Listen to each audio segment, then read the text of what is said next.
డబ్బు నిలవడం లేదని ఎప్పుడైనా అనిపించిందా?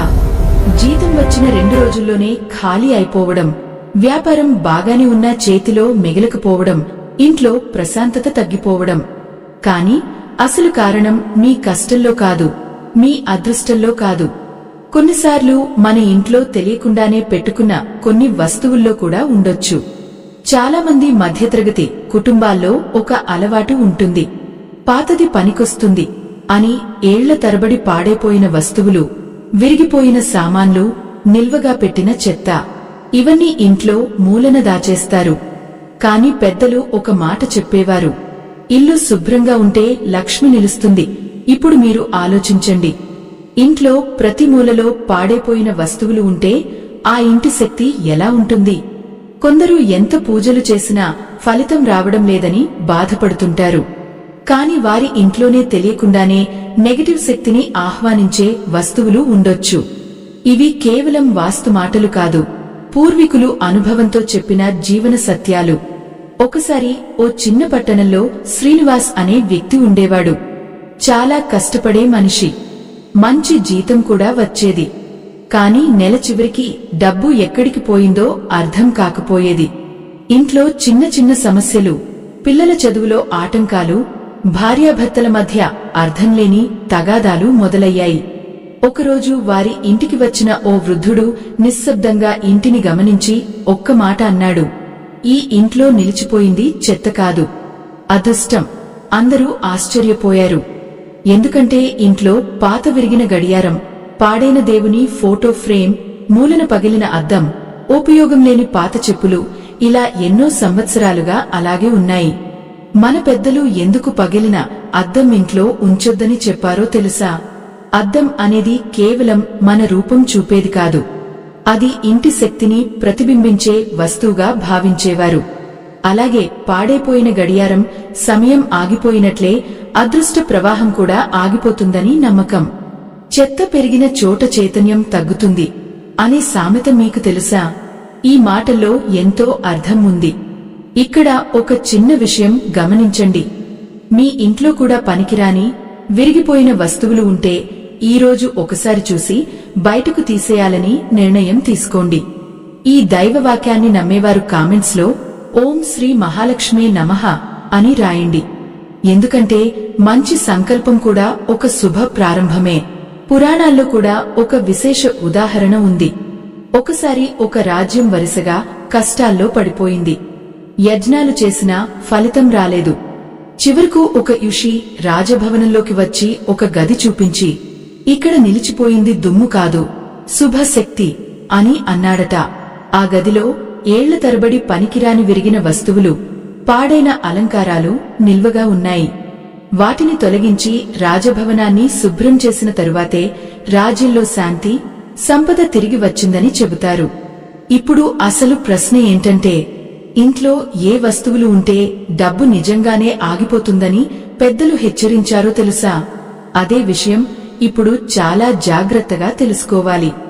ఈ ఆధ్యాత్మిక రహస్యం మీకు పూర్తిగా అర్థం కావాలన్నా, దైవానుగ్రహం దక్కాలన్నా ఈ వీడియోను ఎక్కడా ఆపకుండా చివరి వరకు చూడండి. ఇప్పుడు మన పెద్దలు ముఖ్యంగా హెచ్చరించిన మొదటి వస్తువు గురించి తెలుసుకుందాం, పగిలిపోయిన లేదా పనిచేయని గడియారం. చాలామంది ఇంట్లో పాడైపోయిన గడియారం గోడపై అలాగే ఉంచేస్తారు. తర్వాత బాగు చేయించుకుందాం అని నెలలు, సంవత్సరాలు గడిచిపోతాయి. కాని వాస్తుశాస్త్రం ప్రకారం గడియారం అనేది ఇంటి కాలచక్రానికి ప్రతీక. అది ఆగిపోతే ఇంట్లో అభివృద్ధి కూడా నెమ్మదిస్తుందని నమ్మకం. గడియారం కేవలం సమయం చూపే యంత్రం కాదు, అది ఇంటి శక్తి ప్రవాహానికి సంకేతం అని పూర్వీకులు భావించేవారు. మీరు గమనించి ఉంటారు, కొన్ని ఇళ్లలో ఏ పని మొదలుపెట్టినా ఆలస్యం, చివరి నిమిషంలో ఆటంకాలు, నిర్ణయాలు నిలిచిపోవడం జరుగుతుంటాయి. అలాంటి ఇంట్లో చాలాసార్లు మూలన పాడైన గడియారం కనిపిస్తుంది. రెండవది, పగిలిపోయిన అద్దం. ఇది చాలామంది చిన్న విషయం అనుకుంటారు. కాని పాతకాలంలో అద్దాన్ని చాలా పవిత్రంగా చూసేవారు. మన శక్తి, మన భావాలు, ఇంటి వాతావరణాన్ని అది ప్రతిబింబిస్తుందని నమ్మకం ఉండేది. అందుకే పగిలిన అద్దం ఇంట్లో ఉంటే అది విభజన, అశాంతికి సంకేతమని చెప్పేవారు.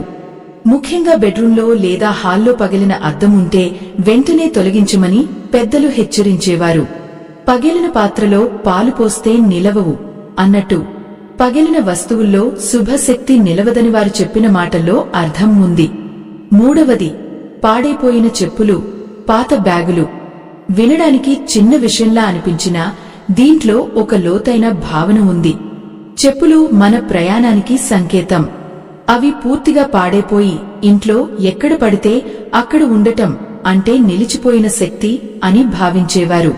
కొందరి ఇళ్లలో సంవత్సరాలుగా వాడని చెప్పుల గుట్టలు ఉంటాయి.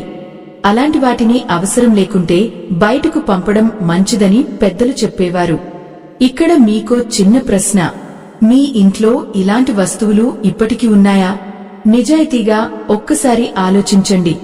ఉంటే ఈ రోజు నుంచే చిన్న మార్పు ప్రారంభించండి. ఎందుకంటే ఇంటిని శుభ్రం చేయడం అంటే కేవలం దుమ్ము తుడవడం కాదు, శక్తిని కూడా మార్చడం. ఈ మాట నిజమని నమ్మేవారు కామెంట్స్లో జై మహాలక్ష్మి అని రాయండి. ఇప్పుడు మీకు ఒక ఆశ్చర్యకరమైన పురాణగాథ చెబుతాను. ఒకసారి ఒక బ్రాహ్మణ కుటుంబం ఎన్నో కష్టాల్లో పడింది. ఎంత పూజలు చేసినా, ఎంత వ్రతాలు చేసినా మార్పు లేదు. చివరకు ఓ సన్యాసి వారి ఇంటికి వచ్చి కేవలం ఒక విషయం అడిగాడట. మీ ఇంట్లో పాడైన దేవాలంకార వస్తువులు ఇంకా ఉంచారా అని. ఆశ్చర్యంగా ఆ కుటుంబం పాత పగిలిన దీపాలు, చినిగిన పూజా సామగ్రి మూలన అలాగే ఉంచి ఉండేది. సన్యాసి వాటిని గౌరవంగా తొలగించి ఇంటిని పవిత్రం చేయమని చెప్పాడు. కొన్ని రోజుల తర్వాత వారి పరిస్థితి మారడం మొదలైందని చెబుతారు. దీనిలో అద్భుతం ఉందా లేదా అనేది పక్కన పెడితే ఒక సత్యం మాత్రం ఉంది. శుభ్రత మనసుకి, ఇంటికి కొత్త శక్తిని ఇస్తుంది. కాని ఇంట్లో చాలామంది అసలు పట్టించుకొని ఒక వస్తువు ఉంది. అదే చాలా ఇళ్లలో తెలియకుండా డబ్బు నిలవకుండా చేస్తుందని పెద్దలు గట్టిగా చెప్పేవారు. అది ఏమిటో తెలుసుకుంటే మీరు కూడా ఆశ్చర్యపోతారు. అది మరేదో కాదు, పాడైపోయిన దేవుని ఫోటోలు, విరిగిన విగ్రహాలు, చినిగిపోయిన పూజా వస్తువులు. చాలామంది భక్తితో కొనుక్కుని పెట్టుకున్న దేవుని ఫోటోలు కాలక్రమేణా పాడైపోయినా, ఫ్రేమ్ పగిలినా అలాగే ఉంచేస్తారు. దేవుడి వస్తువులు బయటకు ఎలా తీసేయాలి అనే భయం కూడా ఉంటుంది. కానీ ధర్మశాస్త్రాల్లో ఒక సున్నితమైన భావన ఉంది. పవిత్రమైన వస్తువులు గౌరవంతో ఉండాలి, నిర్లక్ష్యంగా కాదు. పగిలిన విగ్రహం, చినిగిన ఫోటోలను మూలన దుమ్ము పట్టేలా ఉంచడం భక్తి కాదు అని పెద్దలు చెప్పేవారు. వాటిని గౌరవంగా నదిలో లేదా పవిత్రమైన చెట్టు వేరుజాగలో ఉంచడం వంటి పద్ధతులు పాటించేవారు. ఇంకో విషయం చాలామంది తెలియక చేస్తుంటారు. ఎండిపోయిన పూలమాలలు, పాడైపోయిన పూజా సామగ్రి సంవత్సరాల తరబడి దేవాలయం దగ్గరే అలాగే ఉంచడం. పూజ స్థలం శుభ్రంగా, ప్రశాంతంగా ఉంటే మనసు కూడా శాంతిగా ఉంటుందని వేదాల్లో చెప్పబడింది. శుభ్రతే శివత్వానికి దారి అనే పాత నానుడి మీకు వినిపించి ఉంటుంది. ఒక పవిత్ర ప్రదేశం గందరగోళంగా మారితే మన ఆలోచనలు కూడా గందరగోళంగా మారతాయని పూర్వీకులు నమ్మారు. ఇక్కడ ఒక ముఖ్యమైన విషయం గుర్తుంచుకోండి. ఇంట్లో ఉన్న ప్రతి వస్తువు శక్తిని కలిగి ఉందని మన సంస్కృతి చెబుతుంది. అందుకే పాడైన వస్తువులను అవసరమైతే తొలగించాలి, కానీ గౌరవంతో. ప్రత్యేకంగా దేవునికి సంబంధించిన వస్తువుల విషయంలో మరింత జాగ్రత్త అవసరం. ఈ దైవవాక్యాన్ని నమ్మేవారు కామెంట్స్లో ఓం నమో నారాయణాయ అని రాయండి. మీ విశ్వాసమే మీకు శుభాన్ని తీసుకొస్తుంది. ఇప్పుడు మీకు ఒక అరుదైన పురాణ ఉదాహరణ చెబుతాను. ఒకసారి ఒక చిన్న గ్రామంలో లక్ష్మీదేవి ఆలయం ఉండేది. ఆ గ్రామంలో పంటలు తగ్గిపోవడం, కుటుంబాల్లో కలహాలు పెరగడం మొదలయ్యాయి. గ్రామస్థులు ఎంత ప్రార్థనలు చేసినా మార్పు కనిపించలేదు. చివరకు ఓ జ్ఞాని వచ్చి ఆలయంలోని పాడైన పూజా సామగ్రిని గమనించాడు. దీపస్తంభం విరిగి ఉంది, పాత పూలు అలాగే ఉన్నాయి, విగ్రహం చుట్టూ నిర్లక్ష్యం కనిపించింది. ఆయన ఒక్క మాట అన్నాడట, పవిత్రత తగ్గిన చోట ప్రశాంతత కూడా తగ్గుతుంది. గ్రామస్థులు కలిసి ఆలయాన్ని శుభ్రం చేసి గౌరవంగా పాత వస్తువులను తొలగించి కొత్త శక్తితో పూజలు ప్రారంభించారు. కొద్ది కాలానికే గ్రామంలో మార్పు కనిపించిందని చెబుతారు. అయితే ఇంతవరకు చెప్పినవి చాలా మందికి తెలిసిన విషయాలే. కాని ఇప్పుడు చెప్పబోయే ఒక వస్తువు మాత్రం చాలా ఇళ్లలో కనిపిస్తుంది. అది బయటికి సాధారణంగా కనిపించినా పెద్దలు దాన్ని ఇంట్లో ఉంచడం శుభం కాదని ఎందుకు చెప్పారో తెలుసుకుంటే మీరు ఆశ్చర్యపోవచ్చు. ఎందుకంటే అదే వస్తువు ఇంటి వాతావరణాన్ని మెల్లగా ప్రభావితం చేస్తుందని ఒక నమ్మకం ఉంది. కాని అది నిజంగా ఏమిటి? అది ఎండిపోయిన మొక్కలు లేదా పూర్తిగా పాడైన అలంకార వస్తువులు. కొందరు ఇంటిని అందంగా చూపించడానికి మొక్కలు పెడతారు, కాని అవి పూర్తిగా ఎండిపోయినా అలాగే ఉంచేస్తారు. పెద్దల అభిప్రాయం ప్రకారం జీవం కోల్పోయిన మొక్కలు ఇంట్లో నిరుత్సాహ వాతావరణాన్ని పెంచుతాయని భావించేవారు.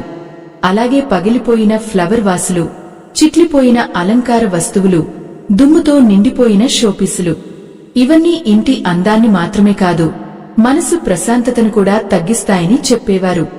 ఇల్లు ఎలా ఉంటే మనసు అలా మారుతుంది అనే మాటలో ఎంత లోతు ఉందో ఒక్కసారి ఆలోచించండి.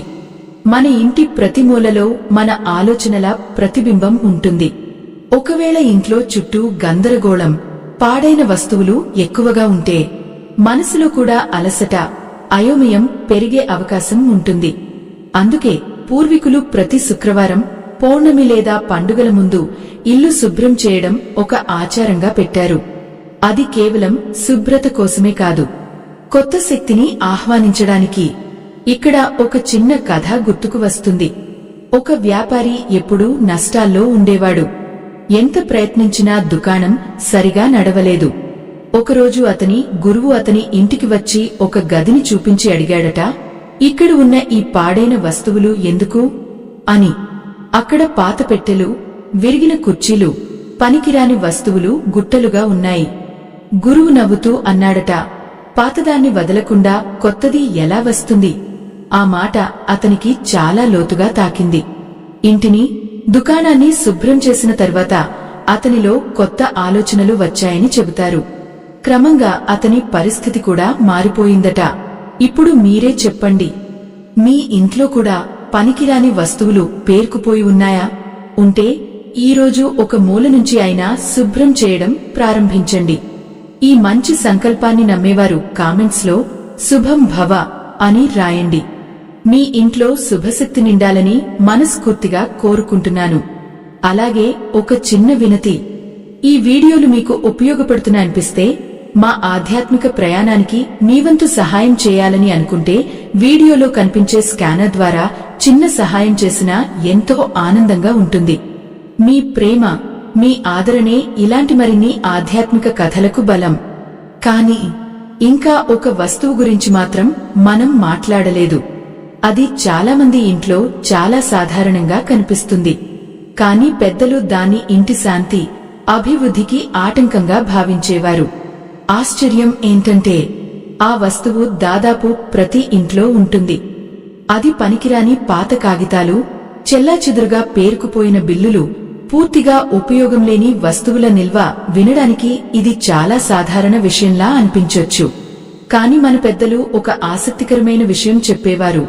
అనవసరమైన భారాన్ని వదిలితేనే కొత్త శుభం లోపలికి వస్తుంది. చాలా మంది ఇంట్లో పాత సంచులు, ఉపయోగం లేని పత్రాలు, చినిగిపోయిన పుస్తకాలు, ఏళ్ల తరబడి అవసరం లేని వస్తువులు మూలల్లో పేరుకుపోతుంటాయి. ఇవి కేవలం స్థలాన్ని మాత్రమే కాదు, మన మనసుని కూడా భారంగా మార్చే అవకాశం ఉందని పెద్దలు భావించేవారు. ఒక్కసారి మీరు గమనించండి, ఇంట్లో ఏదైనా వెతకాల్సి వస్తే గంటల తరబడి వెతుకుతుంటామా? వస్తువులు గందరగోళంగా ఉంటే మనలో చిరాకు పెరుగుతుందా? చిన్న విషయానికి పెద్ద టెన్షన్ వస్తుందా? ఇవన్నీ ఇంటి వాతావరణం మన మనసుపై చూపే ప్రభావమే అని కొందరు నమ్ముతారు. అందుకే పూర్వం ఇళ్లలో ప్రతి అమావాస్య లేదా పండుగకు ముందు శుభ్రపరిచే అలవాటు ఉండేది. అది కేవలం సంప్రదాయం కాదు, ఒక విధమైన మానసిక శాంతి పద్ధతి కూడా. ఇప్పుడు ఒక అరుదైన కథ చెబుతాను. ఒకప్పుడు ఒక కుటుంబం ఎప్పుడూ ఆందోళనలో ఉండేది. డబ్బు వచ్చేది, కాని ఏదో ఒక అవసరం పేరుతో వెంటనే ఖర్చైపోతుండేది. ఒకరోజు ఆ ఇంటికి వచ్చిన ఓ వృద్ధ మహిళ ఇంట్లో తిరిగి చూసి నవ్వుతూ చెప్పిందట, మీ ఇంట్లో వెలుగు కంటే నిల్వ ఎక్కువగా ఉంది. అందరూ ఆశ్చర్యపోయారు. ఎందుకంటే ఇంట్లో అవసరం లేని వస్తువులు, పాత కాగితాలు, పాడైన సామాన్లు ఎన్నో సంవత్సరాలుగా అలాగే ఉన్నాయి. ఆమె ఒక మాట చెప్పింది, కొత్త ఆశీర్వాదం రావాలంటే పాత భారాన్ని వదలాలి. ఆ కుటుంబం క్రమంగా ఇంటిని శుభ్రం చేసి అవసరం లేని వస్తువులు తొలగించింది. కొంతకాలానికి వారి జీవితంలో కొత్త ఉత్సాహం మొదలైందని చెబుతారు. ఇల్లు శుభ్రమైతే మనసు ప్రశాంతం అనే పాత సామెతలో ఎంత గొప్ప సత్యం ఉందో ఇప్పుడు అర్థమవుతుందా? కొన్నిసార్లు మన అదృష్టం మారడానికి పెద్ద అద్భుతాలు అవసరం ఉండవు. చిన్న చిన్న మార్పులే పెద్ద శుభానికి దారి చూపిస్తాయి.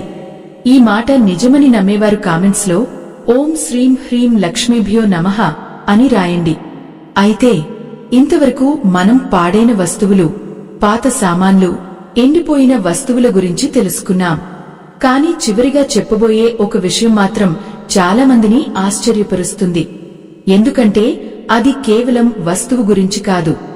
ఇంట్లో సంపద నిలవాలంటే మనం పాటించాల్సిన ఒక గోప్యమైన అలవాటు గురించి. అదే చాలామంది జీవితాన్ని మెల్లగా మార్చిందని చెబుతారు. అది ఏమిటో తెలుసుకుంటే మీరు ఈ రోజు నుంచే ఒక కొత్త నిర్ణయం తీసుకోవచ్చు. ఆ గోప్యమైన అలవాటు ఏమిటంటే ఇంట్లో ప్రతి వస్తువుకి గౌరవం ఇవ్వడం, అవసరం లేని దాన్ని ప్రేమతో విడిచిపెట్టడం. మన పెద్దలు ఒక గొప్ప మాట చెప్పేవారు, లక్ష్మి నిలిచేది శుభ్రత ఉన్న చోటే. దీని అర్థం కేవలం నేల తుడవడం కాదు.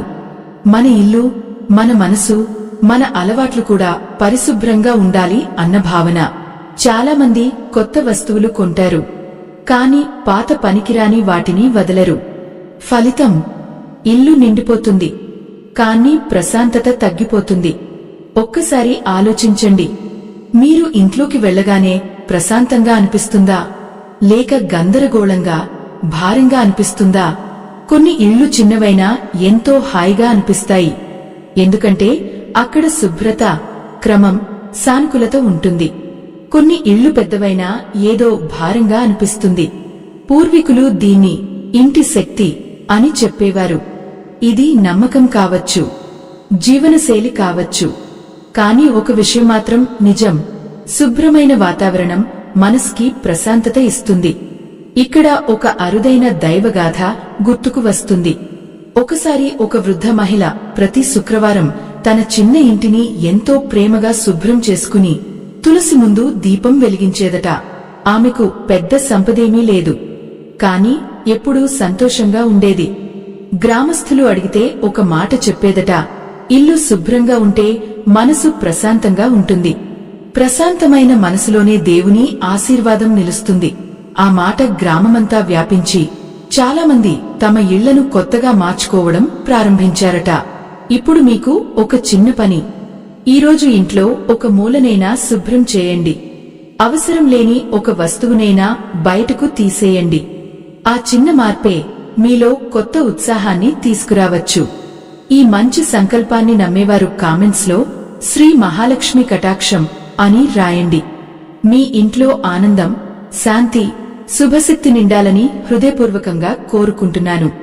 అలాగే ఒక చిన్న మనవి, ఈ ఆధ్యాత్మిక కథలు మీకు ఉపయోగపడుతున్నా అనిపిస్తే, మా ప్రయాణానికి మీ వంతు ప్రేమను చూపించాలని అనుకుంటే వీడియోలో కనిపించే స్కానర్ ద్వారా చిన్న సహాయం చేసినా అది మరిన్ని మంచి వీడియోలకు ప్రేరణ అవుతుంది. మీ ఆదరణ మాకు ఎంతో విలువైనది. గుర్తుంచుకోండి, అదృష్టం ఒక్కరోజులో మారకపోవచ్చు, కాని చిన్న మంచి అలవాట్లు, శుభ్రమైన వాతావరణం, సానుకూల ఆలోచనలు మన జీవితాన్ని మెల్లగా మార్చగలవు. ఈ రోజు నుంచే మీ ఇంటిని, మీ మనసును కొత్త శుభానికి సిద్ధం చేయండి. ఈ ఆధ్యాత్మిక ప్రయాణం ఇక్కడితో ముగిసిపోయింది.